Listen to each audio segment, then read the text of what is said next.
AM Jain கல்லூரியின் தமிழ் துறை அறிவியல் தமிழ் முன்னேற்றம் என்ற உள்ளடக்கத்தில் பன்னாட்டு கருத்தரங்கத்தை இன்று நிகழ்த்துகிறது. அதன் சொற்பொழிவாளனாக மலர் வெளியிடுகிறவனாக நான் இன்று கலந்து கொண்டேன். தமிழில் அறிவியல் குறித்து ஓர் ஆழ்ந்த உணர்வு, விழிப்புணர்வு மாணவர்கள் மத்தியில் இன்று ஏற்படுத்தப்பட்டிருக்கிறது. தமிழில் அறிவியல் இல்லாமல் இல்லை. தமிழன் தொடங்கி இருக்கிறான், ஆனால் தொடரவில்லை என்ற கருத்தை நான் முன்வைத்தேன். அணுவை துளைக்க முடியாது என்பது சில நூற்றாண்டுகள் வரைக்குமான கொள்கை. ஆனால் அதற்கு முன்பே அணுவை துளைத்து 7 கடலை புகட்டி குறுக தரிக்க முடியும் என்று கனவு கண்டவன் தமிழன். வளவன் ஏவா வான ஊர்தி என்று ஒரு தொடர் சங்க இலக்கியத்தில் உண்டு. அதற்கு பொருள் ஆள் இல்லாத விண்கலம் என்பது. ஆள் இல்லாத விண்கலத்தை கற்பனை செய்து பார்த்திருக்கிறான் தமிழன். ஞாயிறு சூரியன் தான் இந்த கோள்களுக்கெல்லாம் மூலம், சூரியன் தான் உயிர்களுக்கெல்லாம் மூலம் என்பதை அறிந்துதான் இளங்கோவடிகள் தனது காப்பியத்தில் ஞாயிறு போற்றுதும் காவிரி நாடன் திகிரி போல் மேருவலம் திரிதலான் ஞாயிறு போற்றுதும் என்று பாடியிருக்கிறார் என்பதும் விஞ்ஞானத்தின் குறிப்புதான். தமிழன் தொடங்கி வைத்தான். இடைக்காலத்தில் தமிழன் பின்தங்கி விட்டான். பின்தங்கி விட்டானா, பின்தங்குமாறு ஆக்கப்பட்டானா என்பது தெரியாது. மத வழிப்பட்ட ஆதிக்கமும் அந்நியர் ஆட்சியும் கல்வி மறுக்கப்பட்ட அடிமைத்தனமும் பலவேறு பண்பாடுகளின் படையெடுப்பும் தமிழர்களை பின்னுக்கு தள்ளிவிட்டன. இன்றைக்கு தமிழில் அறிவியல் கல்வி வேண்டும் என்ற கருத்தை முன்வைத்திருக்கிறோம். தமிழன் இதுவரைக்கும் என்ன செய்திருக்கிறார்? மேற்கு உலகம் பொருள் கண்டுபிடித்தது, தமிழன் அதற்கு சொல் கண்டுபிடித்தான் என்பதா நமக்கு பெருமை? எலக்ட்ரிசிட்டி அவன் கண்டுபிடித்தது, மின்சாரம் என்ற சொல் நாம் கண்டுபிடித்தது. ராக்கெட் அவன் கண்டுபிடித்தது, ஏவுகணை என்ற சொல் நாம் கண்டுபிடித்தது. செல்போன் அவன் கண்டுபிடித்தது, கைபேசி என்ற சொல் நாம் கண்டுபிடித்தது. டெலிவிஷன் அவன் கண்டுபிடித்தது, தொலைக்காட்சி நாம் கண்டுபிடித்தது. பொருளுக்கு சொல் கண்டுபிடிப்பவனாக இருக்காதே தமிழா. பொருளையே கண்டுபிடிக்கக்கூடிய அறிவியல் வளர்ச்சிக்கு உன்னை நீ ஒப்படைத்துக் கொள் என்பதை இந்த மாநாட்டு கருத்தரங்கில் நாங்கள் முன்வைத்திருக்கிறோம். அதன் பயன் எதிர்காலத்தில் விளையும் என்ற நம்பிக்கை எங்களுக்கு இருக்கிறது. சார், இன்னைக்கு தீபாவளியில மட்டும் 790 கோடி மது விற்பனை ஆயிருக்கு தமிழ்நாட்டுல. இது எந்த அளவுக்கு தமிழ்நாட்டுக்கு அடுத்த கல்வி வளர்ச்சிக்கு உதவும் நினைக்கிறீங்க? இந்த மது விற்பனைக்கு மத்தியிலும் இந்தியாவில் தமிழ்நாட்டின் கல்வி வளர்ச்சி அதிகமாகத்தான் இருக்கிறது என்பதை நீங்கள் உணராமல் இல்லை. இந்த மது என்ற இந்த கேடும் இல்லாமல் இருந்தால் 100க்கு 100 என்ற கல்வி வளர்ச்சியை தமிழன் எட்டக்கூடும். எதிர்கால உலகம் மதுவுக்கு விரோதமான உலகமாக மலர வேண்டும் என்பதுதான் அறிவுலகத்தின் ஆசை. அதே நேரத்தில் வந்து அறிவியல் தமிழும் கூடுதலா வேணும்னு சொன்னீங்க சார், அதை பத்தி சொல்லுங்க சார்.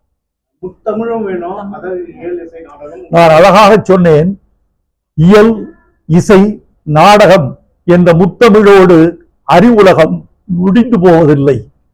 முத்தமிழ் கூடாது என்று நான் சொல்லவில்லை, முத்தமிழ் போதாது என்று நான் சொல்லியிருக்கிறேன். முத்தமிழோடு நின்றுவிட்டால் தமிழன் கடந்த நூற்றாண்டிலேயே கனவு கண்டு கொண்டிருக்க வேண்டியதுதான். இன்றைக்கு இதோ நீங்கள் எடுத்துக்கொண்டிருக்கிற இந்த ஒளிப்பதிவு கருவி விஞ்ஞானத்தால் வந்தது, இந்த ஒளி பெருக்கி விஞ்ஞானத்தால் வந்தது, ஒளிபரப்பு விஞ்ஞானத்தால் வந்தது. எல்லாமே இந்த வாழ்க்கையே விஞ்ஞானத்தால் வடிவமைக்கப்பட்டிருக்கிறது. எனவே இந்த விஞ்ஞானத்தை நாம் முழுக்க புறந்தள்ளிவிட முடியாது. அதனால் 3 தமிழ் என்பது வாழ்வுக்கு,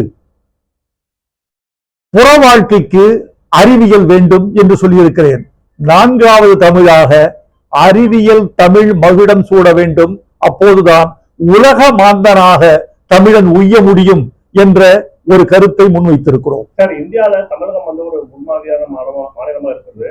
ஆனா தற்போது இங்க இருக்கக்கூடிய இளைஞர்களுக்கு வந்து அரசியல் புரிதல் இல்லை. அதாவது ஒரு ஒரு கொள்கை இல்லாத ஒரு சினிமா, அதாவது வேற ஒரு இது பகுதிகளில் இருக்கக்கூடிய அவர்கள் பின்னால் வந்து இளைஞர்கள் சொல்றாங்க அவர்களுக்கு அரசியல் புரிதல் இல்லைன்னு சொல்லி சமூக வலைத்தளம் சொல்லப்படுது. ஆனா அந்த இளைஞர்களுக்கு அரசியல் புரிதல் வந்து இதற்கு முன்னாடி ஆண்ட கட்சிகள் யாருமே வந்து கற்றுக் கொடுக்காங்க. அவங்களுக்கு கையில ஒரு மனிதர் பார்க்கப்படுது. உங்களுடைய அறிவான கேள்வியை நான் ரசிக்கிறேன் தோழரே, ரொம்ப மகிழ்ச்சி. இந்த கருத்தை நான் சொல்வதற்கு ஆசைப்படுகிறேன். நம் நாட்டில் கல்வி கற்றவர்களெல்லாம் கற்றவர்களா? எழுத்தறிவு பெற்றவரெல்லாம் அறிவுள்ளவனா? சரி, எழுத்தறிவு பெற்றவரெல்லாம் வேலை வாய்ப்பு கிட்டிவிட்டதா? இந்த நாட்டில் ஒரு பக்க அரசியல் புரிதல் இல்லாமல் இருப்பதற்கு காரணம் கல்வி முழுமையில்லை என்பது, பள்ளி கல்வியோடு பல பேர் தங்கள் வாழ்க்கையை முடித்துக் கொண்டார்கள் என்பது, இன்னொன்று படித்தவர்களுக்கெல்லாம் வேலை இல்லை என்பது, இன்னொன்று படித்தவர்கள் பல பேர் பொறுப்பில்லாமல் இருக்கிறார்கள் என்பது. இந்த நாட்டில் இனிமேல் உங்களுக்கு வேலை செய்வதற்கு தவிர வேறு நேரமில்லை என்று மாற்றினால் ஒழிய இந்த உலகம் தன்னை முழுமையாக புரிந்து கொள்ள முடியாது என்று நினைக்கிறேன். உலக சொல்லுகிறேன், ஒரு 10 மணி நேரம், 8 மணி நேரம், 15 மணி நேரம் ஒரே இடத்தில் தமிழர்கள் நிற்கிறார்கள் என்றால் அதற்கு என்ன பொருள் என்று நான் தமிழ் சமூகத்தை பார்த்து ரொம்ப நேர்மையோடு கேள்வி கேட்கிறேன். என்னை கொண்டு போய் 8 மணி நேரம் ஒரு இடத்தில் உட்காருங்கள் என்றால் நான் உட்காருவேனா? நீங்கள் உட்காருவீர்களா? இதோ இந்த தமிழ் பேராசிரியர் ஒரு இடத்தில் உட்காருவாரா? 8 மணி நேரம் எனக்கு பணி இருக்கிறது. வேலையில்லா திண்டாட்டம் என்பது இந்த அரசியல் புரிதலின்மைக்கு ஒரு அடிப்படையான காரணம். இவைகளையும் சேர்த்துத்தான் தமிழகத்தின் அரசியல் முன்னெடுக்க வேண்டியிருக்கிறது. பொருளாதார சீர்திருத்தம் முன்னெடுக்க வேண்டியிருக்கிறது. இன்றைக்கு வெறும் இலவசம் மட்டுமே தமிழர்களை மேம்படுத்திவிட முடியாது என்பதை எல்லா அறிவாளிகளும் சொல்கிறார்கள். இலவசம் என்பது யாருக்கு? முதியவர்களுக்கு, நோயுற்றவர்களுக்கு, கைவிடப்பட்டவர்களுக்கு, இவர்களுக்கு மட்டும்தான் இலவசம் என்பது சரியாக இருக்கும். எல்லாருக்குமா இலவசம்? எனக்கு எதற்கு இலவசம்? கைகால்கள் நன்றாக இருப்பவனுக்கு எதற்கு இலவசம்? உழைக்க தெரிந்தவனுக்கு எதற்கு இலவசம் என்று கேட்கக்கூடிய கேள்வி தமிழர்களின் கேள்வியாக மாறுகிற போது அரசியல் புதிய வடிவெடுக்கும். ஆண்ட கட்சிகள் யாருமே இங்க இருக்கக்கூடிய இளைஞர்களுக்கு போதுமான வேலை வாய்ப்புகள் அமைத்து தரணும்னு சொல்லி கூட வரீங்களா? இல்லை, அதாவது ஆண்ட கட்சிகள் அனைத்துமே வேலையின்மைக்கு தீர்வு காண முயல்கிறார்கள் என்பதுதான் உண்மை. முயற்சி முற்றுப்பெறவில்லை என்பது உண்மையிலும் உண்மை. அறிவியல் சார்ந்த தமிழ் வளர்ச்சிக்கு என்ன மாதிரியான நடவடிக்கைகள்? அறிவியல் சார்ந்த தமிழ் வளர்ச்சிக்கு முதலில் அறிவியல் சொற்கள் கண்டறியப்பட வேண்டும். தொழில்நுட்ப கல்வி அறிவியல் தமிழில் இருக்க வேண்டும். தொழில்நுட்ப கல்வியை தமிழுக்கு கொண்டு வாருங்கள். நல்ல சொற்களை கண்டறியுங்கள். முதலில் பாட நூல்கள் தமிழில் வெளிவரட்டும். அறிவியல் நூல்கள் தமிழில் பேசட்டும். தமிழன் நல்ல சொற்களை பயன்பாட்டுக்கு கொண்டு வாருங்கள். ஊடகங்கள் பேச வேண்டும். தொலைக்காட்சி, பத்திரிகைகள், யூடியூப்ல இருக்கக்கூடியவர்கள் இவர்கள் எல்லோரும் நல்ல தமிழை பயன்படுத்துங்கள். உதாரணமாக ஆர்டிபிஷியல் இன்டெலிஜென்ஸ், இத செயற்கை நுண்ணறிவு என்று சொல்லி பழகிவிட்டோம். இன்னும் கூட ஒரு புதிய சொல் கண்டுபிடித்திருக்கிறார்கள். செயற்கை நுண்ணறிவு என்பது கூட இழுக்கிறது. 2-3 சொற்களின் கலவையாக இருக்கிறது.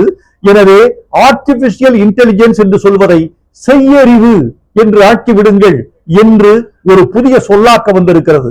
இப்படி நூற்றுக்கணக்கான சொற்கள் புழக்கத்திற்கு வர வேண்டும். சொற்களை மட்டுமே படைக்காதே தமிழா, பொருள்களை படைத்து காட்டு. ஒரு பொருளுக்கும் கூட தமிழில் ஏன் பெயர் இல்லை? என்ன பொருள் என்றால், தமிழன் கண்டுபிடித்திருந்தால் அதற்கு தமிழில் பெயர் சூட்டியிருப்பார். தமிழன் கண்டுபிடிக்காமல் வெளிநாட்டுக்காரன் கண்டுபிடித்ததால் அந்த கண்டுபிடித்த மொழியில் பெயர் வைத்து அனுப்புகிறார். தமிழ் இளைஞர்களே, உலகத்துக்கான பொருள்களை நீங்கள் கண்டுபிடித்து தமிழ் பெயர் சூட்டுங்கள். ஒரு தமிழின் புகழும் விளங்கும், தமிழர்களின் பெயரும் துலங்கும். உலகம் ஃபுல்லா இருக்க அறிவியல் அறிஞர்களோட கண்டுபிடிப்புகள், அவங்களோட ஆலோசனைகள் எல்லாம் வந்து தமிழ்ல வரணும்னு சொன்னீங்க. குறிப்பா இந்த பல்கலைக்கழகங்கள் வந்து அதை முன்னெடுக்கணும். ஒரு ஜேர்னலாவோ ஒரு பேப்பராவோ வரணும். நான் சரியான பல்கலைக்கழகங்கள் தமிழில் நல்ல அறிவியல் இதழ்கள் வெளியிட வேண்டும். முன்பு அதை சொல்ல மேடையில் கூட கலைக்கதிர் என்று ஒரு அழகான அறிவியல் இதழை கோவை வெளியிட்டிருந்த பிஎஸ்ஜி கல்லூரி. அந்த கலைக்கதிர் எங்கே? அந்த கலைக்கதிர் போன்ற ஆயிரம் நூல்கள், சொற்கள் இன்றைக்கு தமிழில் வெளிவர வேண்டும். அறிவியலை பயன்படுத்த வேண்டும் என்றால் அறிவியல் புழக்கத்தில் இருக்க வேண்டும். அறிவியல் பயன்பாடு புழக்கத்தில் இருக்கிறது, அறிவியல் சொற்கள் புழக்கத்தில் இல்லை. அறிவியல் சொற்களை தமிழில் கொண்டு வருவதற்கு பெரும் குழுக்கள் நியமிக்கப்பட வேண்டும். அண்ணா பல்கலைக்கழகம், தஞ்சை தமிழ் பல்கலைக்கழகம் போன்ற பல்கலைக்கழகங்கள் எல்லாம் இதில் முனைந்து இறங்க வேண்டும். அடுத்து முக்கியமான செய்தி, தமிழில் கல்வி பயில்வதற்கு தமிழன் தயாராக இருக்க வேண்டும். இதை நான் ரொம்ப வேதனையோடும் வருத்தத்தோடும் நீங்களெல்லாம் நகைக்கிறீர்கள். உங்கள் புன்னகை எனக்கு புரிகிறது. அந்த புன்னகையின் கீழே இருக்கிற வலியும் என்னால் உணரப்படுகிறது. தமிழர்கள் தமிழில் படிக்க தயாராக இருக்க வேண்டும். தமிழ் வழியில் கல்வி பெற்றவர்தான் அணு விஞ்ஞானி அப்துல் கலாம். தமிழில் கல்வி பயின்றவர்தான் மயில்சாமி அண்ணாதுரை. நிலவுக்கு விண்கலம் அனுப்பக்கூடியவர், நாளை நிலவுக்கு மனிதனையே அனுப்பக்கூடிய ஆராய்ச்சிக்கு ஆட்பட்டவர்கள். அரசு பள்ளியில் படித்து வந்தவன் தான் இப்போது உங்களோடு பேசிக் கொண்டிருக்கிற வைரமுத்து. தமிழில் என்ன குறைந்துவிடும்? தமிழில் ஆழம் வேண்டும், தமிழில் அகலம் வேண்டும், தமிழில் அகிலம் வேண்டும்.